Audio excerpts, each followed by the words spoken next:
श्री शिवाय नमस्तुभ्यम। ओम नमः शिवाय। दोस्तों, कैसे हैं आप? ये बताने के लिए कमेंट्स बॉक्स में हर हर महादेव जरूर लिख दीजिएगा।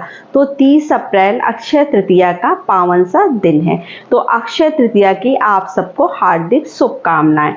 हमें अक्षय तृतीया के दिन कौन कौन सी चीज़ें खरीदनी चाहिए और इसका शुभ मुहूर्त क्या है?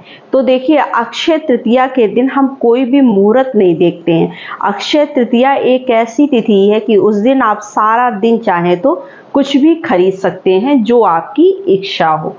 तो बहुत से लोगों के कमेंट्स भी आए थे कि अक्षय तृतीया के दिन जो है उसका शुभ मुहूर्त क्या है।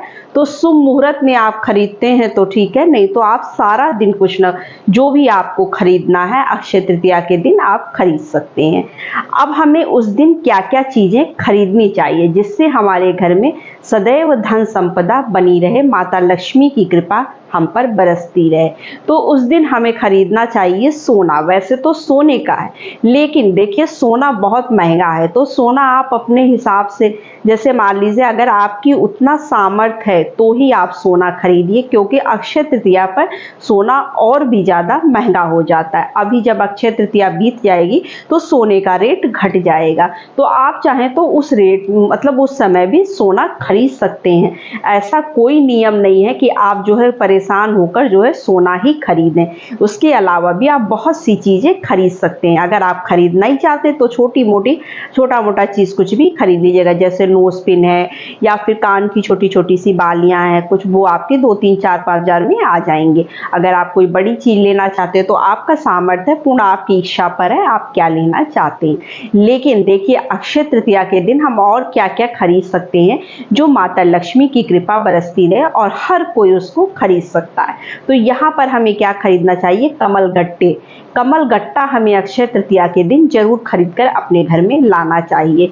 दूसरी चीज़ क्या खरीदनी चाहिए? हमें गुल्लक जरूर खरीदना चाहिए। गुल्लक हम कौन सा खरीदेंगे? देखिए, गुल्लक मार्केट में हर तरह के अब आने लगे हैं, जैसे प्लास्टिक के, कांच के और बच्चों के अलग अलग टाइप के भी गुल्लक अब आने लगे हैं। तो आप वैसे गुल्लक आपको नहीं खरीदने, गुल्लक आपको मिट्टी का खरीदना है।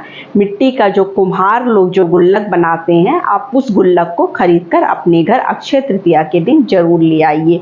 और आप क्या खरीद सकते हैं? बेल का पेड़ खरीद सकते हैं। बैसाख मास में बेल का पेड़ लगवाने का विशेष महत्व होता है और बहुत ज़्यादा फल, आपको विशेष फल प्राप्त होता है। चाहे तो आप अपने घर में बेल का पेड़ लगा सकते हैं, या फिर अगर आप किसी मंदिर में बेल का पेड़ लगाते हैं, किसी भी मंदिर में भोलेनाथ के अगर आप बेल का पेड़ लगवाते हैं तो इससे आपको जितना भी आपने बेलपत्र आज तक चढ़ाया है उसका आपको 100 गुना फल जो है प्राप्त होगा बेलपत्र चढ़ाने का।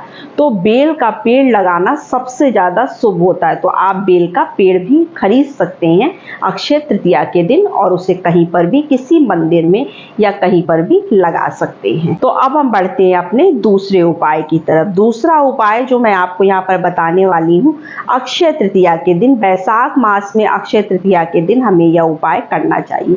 अगर आपके जीवन में कष्ट है, कष्ट हर किसी के जीवन में है, किसी के जीवन में कुछ कष्ट है, किसी के जीवन में कोई और कष्ट है। तो हर आदमी कष्ट से परेशान है, लेकिन हर व्यक्ति का कष्ट अलग अलग होता है। तो हमें यहाँ पर क्या करना चाहिए? कष्टों से मुक्ति पाने के लिए पूज्य पंडित प्रदीप मिश्रा जी ने अपनी कथा में कुछ उपाय बताए थे जो हमें बैसाख मास के अंदर करना है। तो देखिए, यहाँ पर हमें क्या करना है? तो देखिए, आपको एक चुटकी खड़ा मूंग लेना है। मूंग की दाल नहीं लेना है, खड़ा मूंग लेना है, क्योंकि टूटी फूटी चीज़ें हम भगवान को नहीं चढ़ाते हैं। तो हमें खड़ा मूंग बिल्कुल साबुत लेना है, वो भी थोड़ा सा, एक चुटकी। और क्या लेना है? 7 दाने आपको चने की दाल के लेने हैं। 7 दाने चने की दाल के, एक चुटकी खड़ा मूंग, 1 लोटा जल जिसके अंदर हमें गंगा जल मिक्स कर लेना है। अब हम क्या करेंगे? इसे लेकर भोलेनाथ के मंदिर पहुंच जाएंगे। आपका मुख किधर रहेगा? उत्तर दिशा की तरफ। अब हम पहले भोलेनाथ को अवधूतेश्वर महादेव के नाम से उनका स्मरण करते हुए 1 लोटा जल जो है पहले समर्पित कर देंगे। उसके बाद जो चने की दाल हमने ली है 7 दाने, वो माता अशोक सुंदरी के स्थान पर 7 दाने आपको इस तरह से लाइन से जो है वो समर्पित कर देना है माता अशोक सुंदरी के स्थान पर। अब हम क्या करेंगे, मूंग की दाल को अपने हाथ में लेकर 7 बार घुमाते हुए इस तरह से जो है भोलेनाथ की शिवलिंग पर समर्पित कर देंगे और उनसे प्रार्थना करेंगे कि हमारे जीवन में जो भी कष्ट है, जो भी परेशानी है, वो शीघ्र अतिशीघ्र जो है वो समाप्त हो जाए। तो ये छोटा सा उपाय है कष्टों से मुक्ति पाने के लिए, तो इस उपाय को आप करिएगा जरूर। अब यहाँ पर दूसरा उपाय जो पंडित जी बताए हैं वो क्या है, धन प्राप्ति के लिए। वैशाख मास में अक्षय तृतीया के दिन धन प्राप्ति के लिए इससे अच्छा उपाय नहीं हो सकता है। बहुत छोटा सा उपाय है, बहुत सरल सा उपाय है और बहुत अच्छा उपाय है, आप इसको करिएगा जरूर। अगर आपके घर में धन टिकता नहीं है या जो है धन की हमेशा कमी रहती है तो आप इस उपाय को जरूर करिएगा धन प्राप्ति के लिए। तो यहाँ पे हमें क्या करना है, एक आम का पत्ता लेना है। आम का पत्ता देखिए आप टाइट वाला नहीं लीजिएगा, अगर आप बड़े आम के पत्ते लेंगे तो वो सख्त रहेगा, थोड़ा सा टाइट रहता है। आप कोमल आम के पत्ते लीजिएगा जो छोटे पत्ते होंगे। एक आम का पत्ता लेना है, 1 लोटा जल लेना है जिसमें आपको गंगा जल मिला लेना है। उसके बाद क्या करना है, हमें लाल चंदन चाहिए। लाल चंदन चाहिए, उस पर हमें क्या करना है, जो आम का पत्ता होगा उसकी जो सीधी साइड होगी, जो चिकना भाग होगा, उस पर हम जो है श्री का निर्माण करेंगे। क्या लिखेंगे, श्री लिखेंगे। उसके बाद इसे हम भोलेनाथ के मंदिर में लेकर चले जाएंगे। उसके बाद हमें क्या करना है, उस आम के पत्ते को हम शिवलिंग के ऊपर कैसे चढ़ाएंगे। शिवलिंग के ऊपर हम ऐसे चढ़ाएंगे कि जो आपने श्री का निर्माण किया है जो पत्ते के ऊपर, वो शिवलिंग के ऊपर टच हो। तो हमें इस तरह से मतलब जो चिकना वाला भाग है जिधर हमने श्री बनाया है उसी तरफ से हमें उसे चढ़ा देना है कुंदकेश्वर महादेव के नाम से।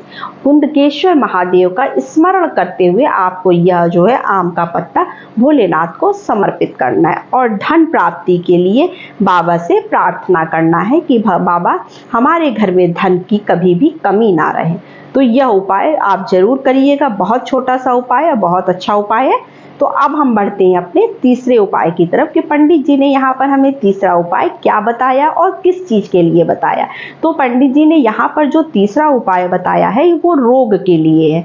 अगर कोई व्यक्ति लंबे टाइम से बीमार है, हर घर में रोगी है, हर घर में लोग परेशान बीमार हैं, तो आपको यह उपाय उस दिन जरूर करना चाहिए, क्योंकि यह उपाय करने के बाद आपको खुद नहीं समझ में आएगा कि आपका बीमारी, आपका रोग कहाँ चला गया।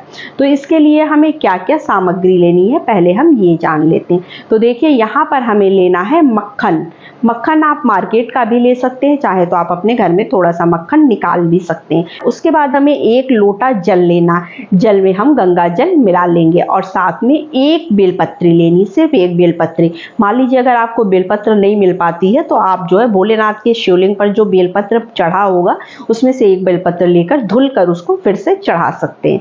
फिर हमें क्या करना है कि जो हम मक्खन लिए हैं उससे भोलेनाथ के शिवलिंग पर पूरा लेपन कर देंगे।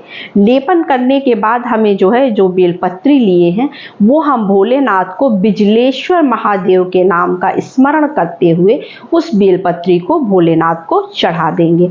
उसके बाद हमें 1 लोटा जल जो हमने लिया है वो फिर हम समर्पित करेंगे उस व्यक्ति का, जो व्यक्ति बीमार है उसका नाम और गोत्र बोलते हुए आपको वह जल बाबा को समर्पित कर देना है। इसके बाद आपको पता ही नहीं चलेगा कि उस व्यक्ति की बीमारी कहाँ चली गई, उस व्यक्ति की तकलीफ कहाँ चली गई। तो यह बहुत ही अच्छा उपाय है, बहुत ही अचूक उपाय है, पंडित जी ने अभी जल्दी की कथा में अपने बताया था। तो बस यही छोटी सी वीडियो थी, छोटी सी जानकारी थी। वीडियो अच्छी लगे तो चैनल को लाइक सब्सक्राइब जरूर करिएगा। तो नमस्ते फ्रेंड्स, ओम नमः शिवाय, हर हर महादेव।